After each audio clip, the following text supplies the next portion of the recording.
Let's face it, strap locks are not the most glamorous and exciting piece of music gear going around, but I reckon they're more or less mandatory.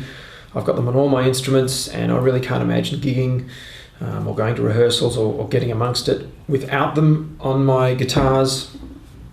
As a tech, I've seen the results many times over of guitars coming off their straps unexpectedly, I guess you'd say, from battle scars and chips and knocks all the way up to completely stoved in acoustic guitar sides. So yeah, they're a really great idea. Personally, I've used the Schaller type strap locks for well over 20 years. I'm not really sure why I chose them in the first place. It's probably just the local music store had them in stock that day back in the 90s.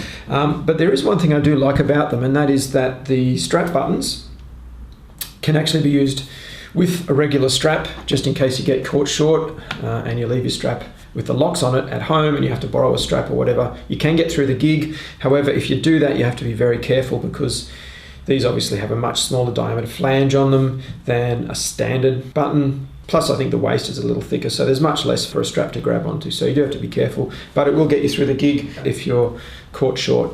What's a better idea is what I'm doing today, and that is just get yourself a cheap spare strap. This one was a freebie. It came in the case with Project Barocca. Then fit some locks and then put it in your glove box or in your lead bag or whatever. That way you've got a backup spare to get you through the gig in case you're a little bit forgetful, like I can be at times. Schaller have been making these since the early 80s, and I guess the patent ran out after about 20 years, because certainly by the early 2000s there were lots of different brands putting these on the market, and they do vary in quality.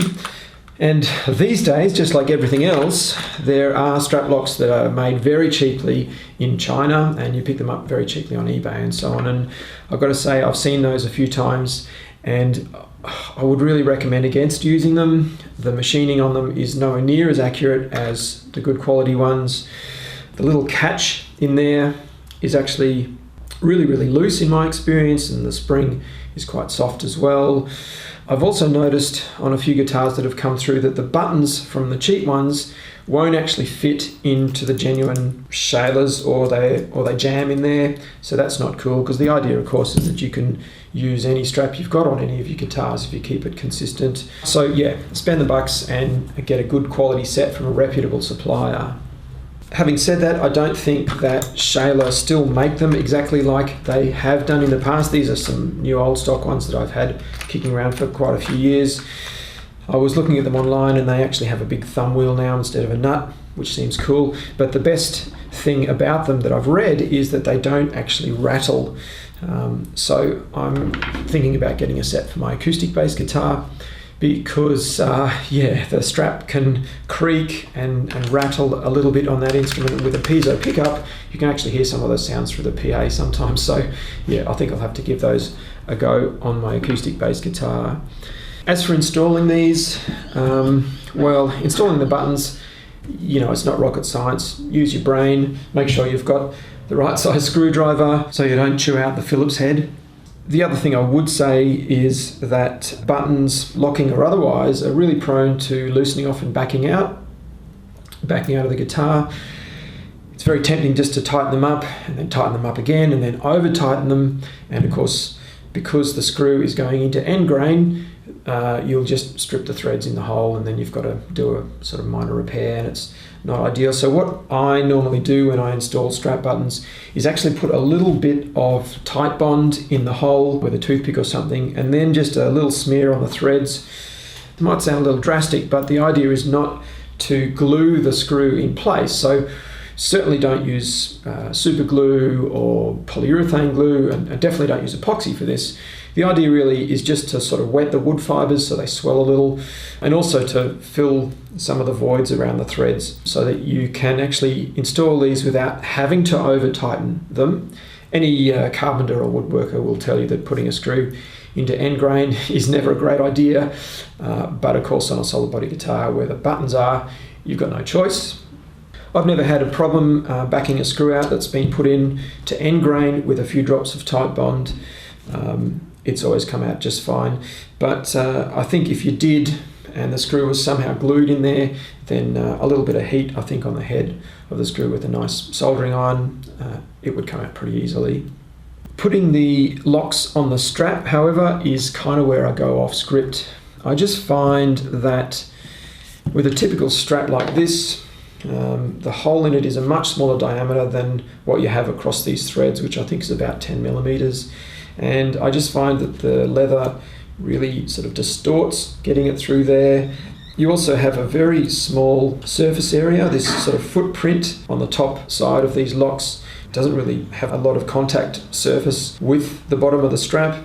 There are little barbs on here, which I guess are designed to poke into the leather and stop these from spinning. But I've seen lots of these where the nut has loosened off and the lock is actually pointing the wrong way, or even completely 180 degrees the wrong way, which is a recipe for disaster, because you're really just relying on that little spring-loaded catch to hold your guitar, which is certainly not how these are designed to work. So what I normally do is have a look around the workshop and find a second washer. So the first thing I want to do is open this hole out to 10 millimeters.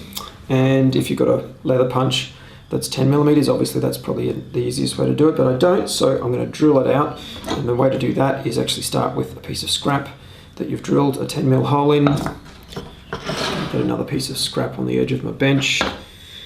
Then I'll just eyeball that so it's centered and clamp it up.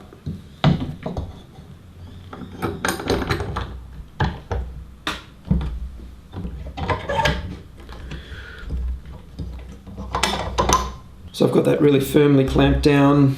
I'm going to use a spade bit, although this is a bit blunt, this one. A spade bit or a brad point bit is the way to go for this sort of thing.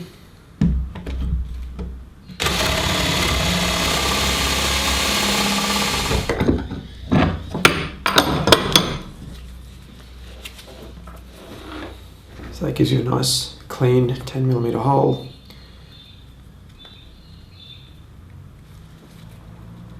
That'll fit quite well.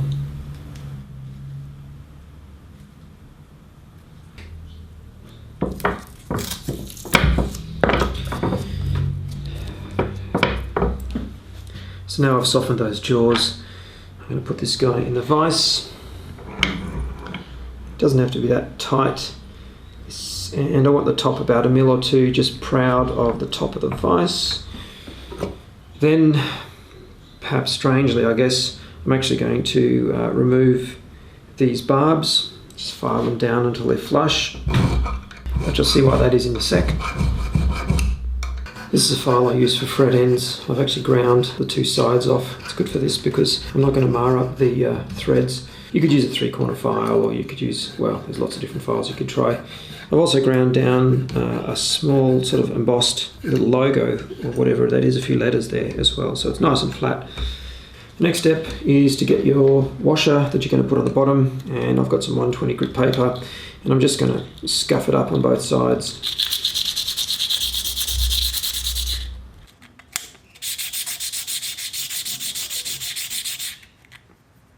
So now I'm ready to assemble all of this.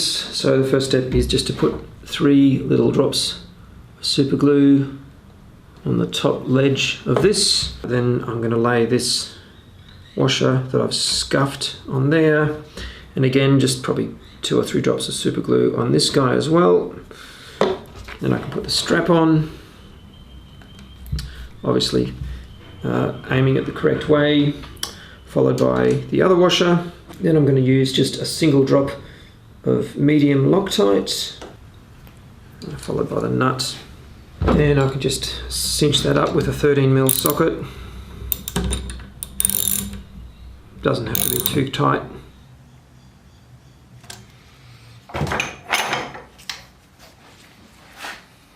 So there you go, that's my method of putting these locks onto straps. Might seem a bit like overkill to some of you guys, fair enough, but it's worked well for me over the years.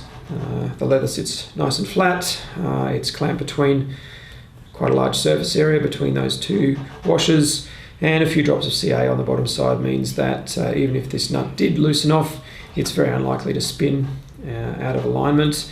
And using medium or light duty Loctite on the nut itself means, of course, you can undo it when it comes time to replacing these, because they don't last forever. So this is the main strap out of my gig bag, the one I use just about every day. These locks would be, I reckon, at least 5 years old, maybe 7 or 8 years old.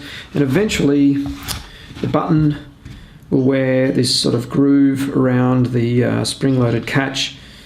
This end's not too bad, but at the other end of this strap, this groove is actually pretty deep. So before I go today, I'm going to replace this one. What can happen with this, and why it's so dangerous, is that the steel will kind of roll gradually towards the edge of this hole, and eventually there'll be kind of like a burr on the front edge here. And in my experience, the catch can actually get caught on that burr and not pop all the way back in to secure the button. Many years ago, I came off stage and one of my strap locks actually slipped straight off the button, and it was because the catch was stuck in the out position. So do keep an eye on that wear. I think I had a lucky break that night because I've been jumping around stage for the best part of an hour. Anyway, thanks for watching. Hit the like button if you've enjoyed the video. Consider subscribing if you're new around here, and I will see you in the next one.